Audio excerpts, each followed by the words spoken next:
আজকে আমি বানাবো সুপার খাস্তা সুপার টেস্টি হাতে করা designer biscuit without baking powder without oven. ভীষণই সিক্রেট রেসিপি, অবশ্যই ভিডিওটিকে শেষ পর্যন্ত দেখার চেষ্টা করবে। তাহলে চলো বন্ধুরা, রেসিপি শুরু করা যাক। বন্ধুরা, আশা করছি প্রতিদিনের মতো আজকের রেসিপিটাও তোমাদের ভীষণ ভালো লাগবে। তো সবার প্রথমে আমি নিয়ে নেব ডিম। এখানে আমি দুটো ডিম দিয়ে বিস্কুটটা তৈরি করব। তোমরা চাইলে একটা ডিম দিয়েও করতে পারো। এবার আমাদের লাগবে চিনি। এখানে আমি 1 কাপ চিনি নিয়েছি। 1 কাপ মানে এখানে 100 গ্রাম চিনি আছে। তো দুটো ডিমের জন্য এখানে আমি 100 গ্রাম চিনি দিয়েছি। চিনি আর ডিম ভালো করে এইভাবে ফেটিয়ে নিতে হবে। বন্ধুরা, ভীষণই সহজ আর সিক্রেট রেসিপি, তোমরা একবারেই এই বিস্কুটটা তৈরি করতে পারবে। তো এখন এর মধ্যে দিয়ে দেবো আমি অল্প একটু ভ্যানিলা এসেন্স। তোমরা চাইলে এটাকে স্কিপ করেও দিতে পারো, ঠিক আছে। এখন এসেন্সটাকেও ভালো করে ডিমের সাথে মিশিয়ে নিতে হবে। এখন আমাদের লাগবে রান্নার তেল। এখানে আমি 50 ml তেল নিয়েছি। পরিমাণগুলো অবশ্যই মনে রাখবে বন্ধুরা। দুটো ডিমের জন্য এখানে 100 গ্রাম চিনি আর 50 ml তেলের প্রয়োজন।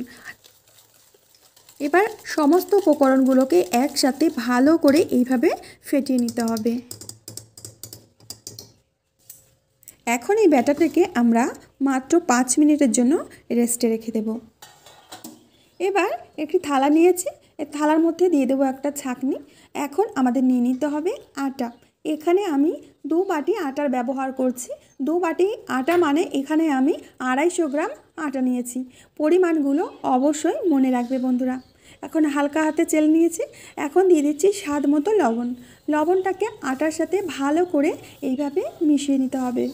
আবারও বলছি বন্ধুরা, ভীষণই সিক্রেট রেসিপি, অবশ্যই ভিডিওটিকে শেষ পর্যন্ত দেখবে। এখন অন্যদিকে একটি প্যান বসিয়ে দিয়েছি আর গ্যাসের ফ্লেমটাকে একদম লো করে রেখেছি। এইবার আটাগুলো প্যানের মধ্যে দিয়ে দিয়েছি। দিয়ে এবার আটাগুলোকে একটু ভেজে নিতে হবে। তবে লক্ষ্য রাখবে 1 মিনিটের বেশি যেন ভাজা না হয়ে যায়। 1 মিনিট মোটামুটি নাড়াচাড়া করবে লো ফ্লেমে, তারপরে নামিয়ে নিতে হবে। তো 1 মিনিট ভেজে নেওয়া হয়ে গেছে বন্ধুরা। আর তোমাদের আমি দেখিয়ে দিচ্ছি, আমি হাত দিতে পারি এরকমভাবে গরম রয়েছে, মানে খুব যাতে বেশি ভাজা না হয়ে যায় সেদিকে লক্ষ্য রাখবে। তো এখন আটাটাকে ভালো করে নেড়ে চেড়ে ঠান্ডা করে নিতে হবে। আটাটা আমাদের পুরোপুরিভাবে ঠান্ডা করে নেওয়া হয়ে গেছে। এখন আগে থেকে তৈরি করে রাখা ডোটা এইভাবে আবারও একটু চালিয়ে নেব। এবার আমরা বিস্কুটের জন্য ডো তৈরি করব। এখান থেকে অল্প অল্প করে আটা দেব আর ভালো করে মিশিয়ে নেব। আর যদি আমার ভিডিও দেখতে কোনো নতুন বন্ধু এসে থাকো, অবশ্যই আমার চ্যানেলটিকে সাবস্ক্রাইব করে পাশে থাকা বেল বাটনে অল অপশনে ক্লিক করবে, যাতে ভিডিও আপলোড করা মাত্রই সবার প্রথমে তোমার সামনে পৌঁছে যায়। এখন পুরোপুরি আটাগুলো আমি দিয়ে দিচ্ছি। এখন আর আমি হ্যান্ড উইস্ক ব্যবহার করব না, হাত দিয়েই আটাটাকে মেখে নিতে হবে। সত্যি কথা বলতে কি বন্ধুরা, হ্যান্ড উইস্ক বলো বা গ্রেটার বলো, যেটাই বলো, হাত দিয়ে কাজ করতে আমার ভীষণই ভালো লাগে। মানে ভীষণ কমফোর্টেবল ফিল হয় যখন আমি হাত দিয়ে কাজ করি। গ্রামের মানুষ তো, হাত দিয়ে কাজ করতেই আমরা অভ্যস্ত। তো ভালো করে এইভাবে ডোটাকে মেখে নিতে হবে। তো বিস্কুটের জন্য ডোটা আমাদের একদমই পারফেক্ট হয়েছে, তোমরা দেখলেই বুঝতে পারছো। এখন একটা ঢাকনা দিয়ে ঢেকে রেখে দেবো 5 মিনিটের জন্য। তো বন্ধুরা, 5 মিনিট পরে ঢাকনাটা খুলে নিচ্ছি। আর মাখামাখি করার কোনো প্রয়োজন নেই। এখান থেকে একটা চামচ দিয়ে অল্প অল্প করে ডো তুলে নিতে হবে আর একটা করে বিস্কুট তৈরি করে নিতে হবে। হাতের মধ্যে নিয়ে প্রথমে এরকম গোল করে নিতে হবে।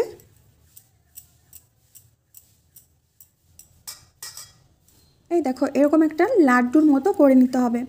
আর একটা প্লেটে আমি গোটা চিনি রেখেছি। এই চিনির ওপরে বলটা এইভাবে দিয়ে একটু ঘুরিয়ে নেব। চিনিটা এমনভাবে লাগাতে হবে যাতে বলের অর্ধেকটা পর্যন্ত লেগে থাকে আর অর্ধেকটা খালি থাকে। এখন আমরা বিস্কুটটাকে ডিজাইন করে নেব। এর জন্য আমি এরকম বড় সাইজের একটা সুই নিয়েছি। সুই দিয়ে এইভাবে একটা একটা করে দাগ কেটে দিচ্ছি। একটু চাপ দিয়ে কাটবে যাতে বিস্কুটটা বেক করার পরেও দাগগুলো বোঝা যায়। এই দেখো কত সুন্দর ডিজাইন তৈরি হয়ে গেছে খুব সহজে। এই দেখো, তো একটা বিস্কুট তৈরি করে নেওয়া হয়ে গেছে। আমি একইভাবে ডো নিয়ে বিস্কুটগুলো তৈরি করে নেব। চামচের ব্যবহার এর জন্যই করেছি যাতে প্রত্যেকটা বিস্কুট আমার সমান মাপের হয়।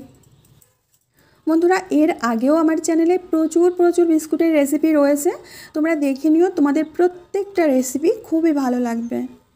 যদি ভালো লাগে তাহলে প্লিজ আমাকে অনেক সাপোর্ট করো, অনেক ভালোবাসা দিও। তোমাদের সাপোর্ট আর ভালোবাসা ছাড়া কিন্তু আমি কখনোই এগিয়ে যেতে পারবো না। তো বন্ধুরা একইভাবে আমি প্রত্যেকটা বিস্কুট তৈরি করে নিচ্ছি।